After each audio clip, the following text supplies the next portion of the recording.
What is up, everybody, and welcome back to another daily drop brought to you by Tar Heel Illustrated.com. And of course, you're watching our YouTube channel as well as Tar Heel Illustrated. I'm THI staff writer Jacob Turner, joining me as he always does for a daily drop. It's our very own publisher, Andrew Jones. And AJ, we're here for a Carolina basketball related drop, and we're going to be kind of posing a question to the fans out there, and we're going to be kind of answering a question amongst ourselves, with that question being, should UNC be better in the front court this coming season? I think I know my answer. For me, it's a pretty easy answer, but I won't give it yet. But I'm going to kick it to you first to keep this podcast flowing a little bit. When you look at the bodies that are brought in, when you look at the guys that are returning, do you expect Carolina to be improved in the front court? Because keep in mind, they weren't necessarily, besides Armando, great down there last year. So give me your thoughts on if you think the front court should be much improved this season. Well, I thought Pete Nance, if you look at a lot of his best games last year, it's when he played a lot in the five. Mm-hmm. You know, there was some games Armando was banged up or wasn't as much a part of things or whatever the case was. If Pete would have been their five last year, people would have a different take on him. Agreed. I think he would have been a good five for him, and he was a five. The problem was he was a five that Hubert was trying to stuff into a four. And it just never really worked. So they had two good post players last year. Mm-hmm. And they were in good shape there with those two. The problem is they didn't play well together. So, and I think Pete might be a better player than Jalen Withers. Certainly a better player than Jalen Washington a year ago, for sure, probably even now. Better player than Okonkwo. But it didn't mix well. And ultimately, basketball is about symmetry. It's about mixing. It's about connectivity. It's about fluidity.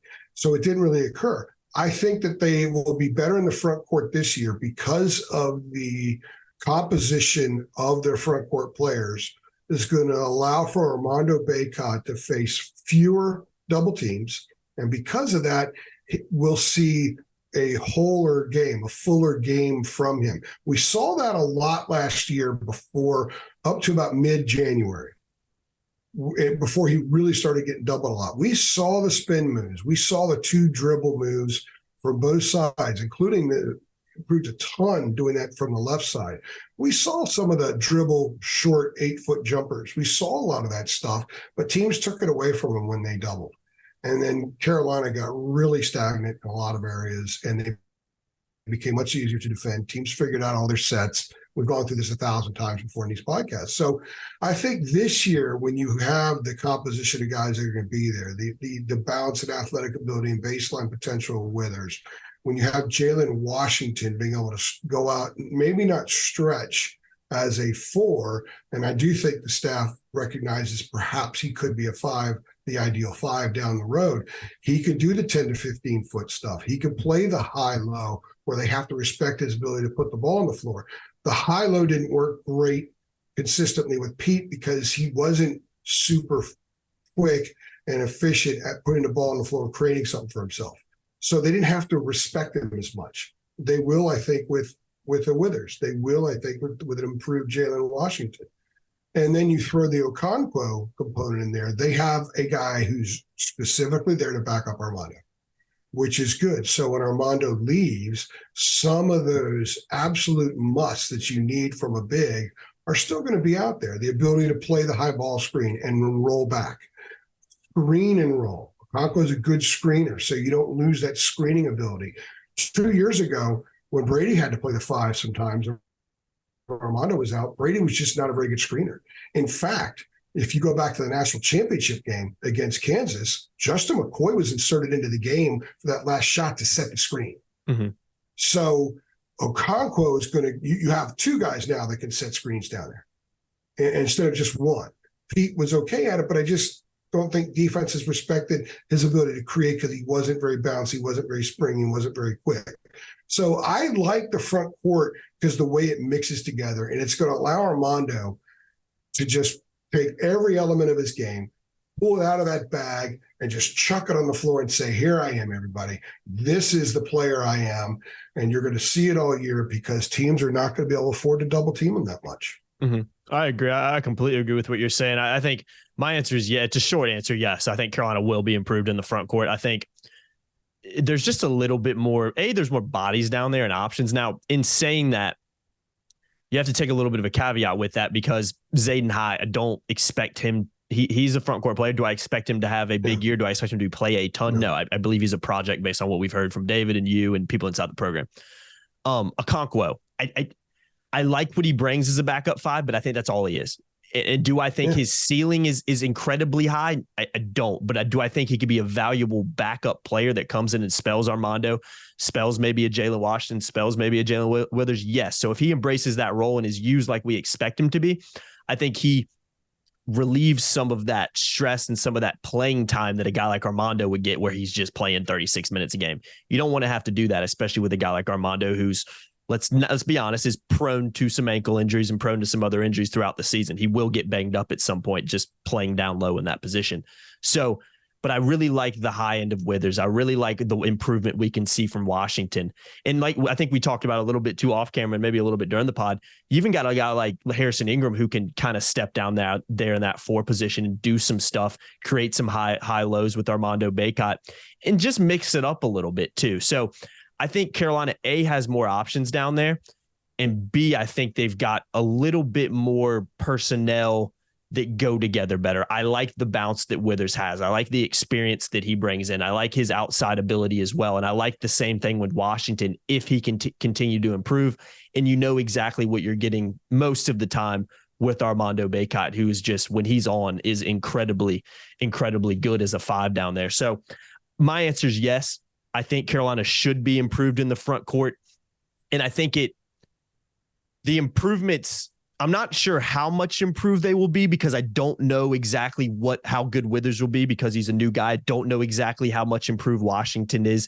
And I don't know exactly what Carolina is getting in Okonkwo. So there are some caveats to that. But I think on paper, when you look at what they have and what they brought in and how they can mesh together, I think you'd be kind of hard pressed to sit here and say, no, I think Carolina actually got worse in the front court. I think you'd be crazy if you said that. I think Carolina should be improved down there, but we'll have to see what happens during the season as well. I have to kind of put that caveat in there too. The Ingram element of this I find very interesting because he's a perimeter player. He's a 3-4. He's a 4 stretch 4 type. At 6'7", he's not super springy, not super athletic, but he's a guy that is very comfortable with the ball in his hands, very comfortable finding teammates. He can dribble and has really good vision and has a good sense of where the other 4 are on the floor and where the defenders are in relation to where his teammates are. He ran the point a lot of times for Stanford. If you think about Cadeau, RJ, Ryan, and Ingram in a starting lineup on the floor, you got 4 guys that handle the ball in shot clock situations on the floor. So that high low that you mentioned with Ingram, he doesn't have the length of Manic when they ran the high low with Manic and Bacot. He doesn't have the length of Nance when they ran the high low with the 2 of them, but he can shoot from there.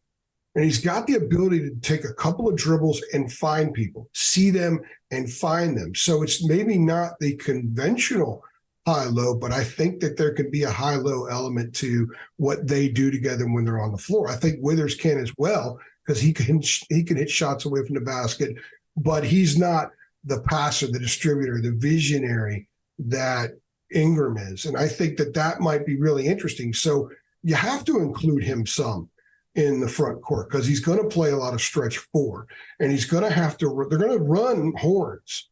They're going to run some box sets, and that's going to put him in the paint. So I think that's a really interesting thing that may take time to work itself out. So as we've said a million times, Jacob, take snapshots in November, December, and then take some in February and compare. Mm-hmm. And it'll be sort of like watching somebody lose weight. You know, you go from being 60 pounds overweight to maybe 20 pounds overweight during that time period or whatever it is. You could see noticeable differences. I think we'll see differences in how some of these guys are used, and the stuff that works we'll see more of. Mm-hmm. I like that Ingram high post with Bacot as the low post. Sometimes I think if Hubert's going to draw some sets up, I think he could draw some sets out of that. And of course, this season, when the sets break down, they need to be able to roll into some cohesive freelance motion, which they didn't do a year ago. So I think it's very, very interesting, and I'm looking forward to seeing all the different things this composition in the front court can do, with the mainstay being get the ball to Armando, seal his man, get the ball to Armando, get his ass in there, turn and score, pardon my French, and dominate down low, which in one-on-one situations, I think he should consistently do this coming season. Agreed. Pardon Let's veer off course. My dad will hate that I just cussed. No, I like it, man. You got to drop a little bit in there. It adds a little different element to the pod. Real quick, I'm gonna veer off course just for 1 minute. Who do you think out of those 5 guys is the bounciest down there? Because I think I don't think Withers. You think it's Withers? Okay. Well, I think Withers is the most athletic or above that they've had in a while. I actually understand. I'm not drawing comparisons, players or anything like that, but the last guy that they had that I thought could just get in the lane and dunk over people, and there's a little bit of a nastiness to him, but we didn't see it enough because he didn't play as much as he thought he should have. And sometimes he just wasn't really in the flow, and that was Nasir Little. Mm-hmm. But at times, Nasir's ability to cut, get the ball, and go up and flush with authority and have that psychological element to the dunk was something that we saw at times. We were seeing more. I think he would have enjoyed that more. But I think Withers has some of that.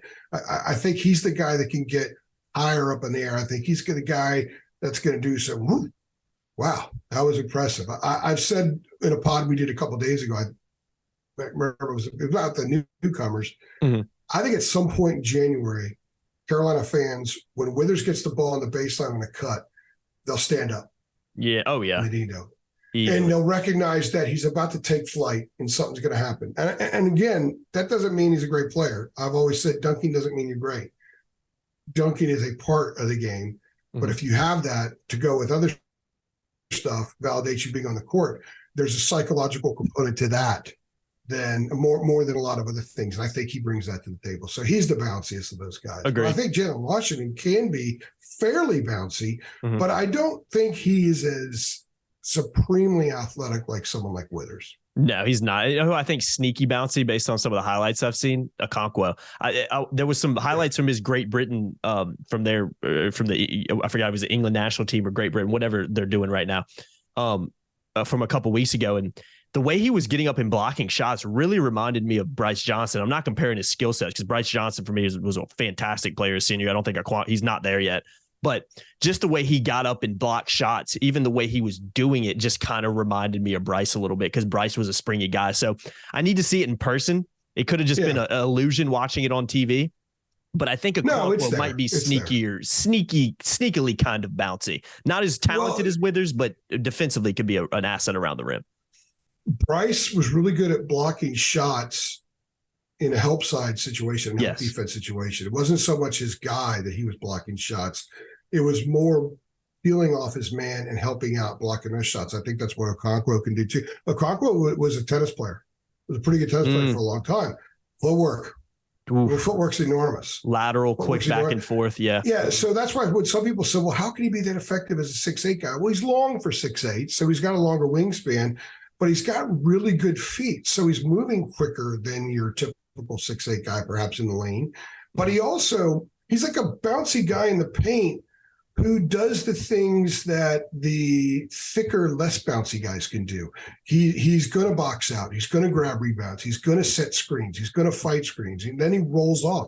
The two things that he does really well that I think has been missing sometimes at Carolina is you may play the hedge well. You may hedge out well and play the screen or something like that, but the recovery has been slow at times. Or on offense, you set the screen and roll to the basket. The roll has been slow sometimes. So with him, as David Sisk alluded to in his film evaluation of Okonkwo, he's rolling quickly to the basket, and he's not properly guarded. A guy like Cadeau can find him, but then you've also got Ryan out there. You've got Davis out there. You've got Ingram out there, guys that have played the point and have vision. They play with their heads up. They can see him too, depending on where the ball is. So I think that that's an element that he gives them that they have lacked coming off the bench as well.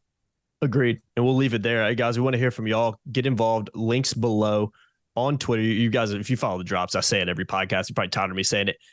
On Twitter, @Heel Illustrated. Facebook, @Tar Heel Illustrated. TarHeelIllustrated.com, of course. Come sign up, $8.33 a month, premium subscription. You can get involved in our premium message boards where we post every single content item and have a lot of great chats with our awesome subscribers. And again, we just want to hear from y'all. We want to know what you're thinking. We want to know who you think, if you think the front court's going to be improved on all of these drops. Any topic we talk about, we want to hear from you guys. That's one of the big things about them is not only us offering our opinions, but seeing if other fans agree with them. And if they don't, well, if you disagree with it, well, what do you think is the right answer in your opinion? And we welcome all that. So come get involved. On all of our links are below, and go follow us on those social media platforms as well. Make sure you like, share, subscribe, hit that notification bell too. I've been Jacob Turner. He's been Andrew Jones. Another daily drop. Appreciate y'all watching. See you on the next one. Thanks, guys. Thanks.